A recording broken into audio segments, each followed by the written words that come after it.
Hello guys नमस्ते welcome to the day 8 of stay fit series as usual म बिहानै उठ्छु देन म मेरो फर्स्ट मिल रेडी गर्छु जो मलाई एकदम मनपर्छ।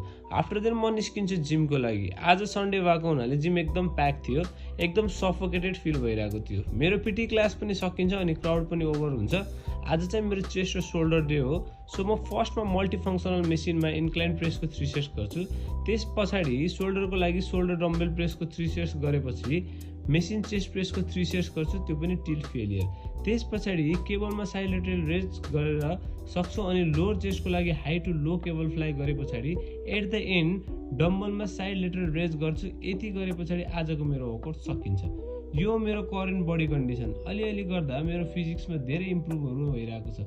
सो त्यति सके पछाडि म घर पुग्छु। घर पुगेर एज युजल म मेरो खाना खान्छु विथ 4 eggs अनि मिड डेमा फेरि 4 eggs again with 5 grams of creatine and multivitamins too. Thank you for watching guys.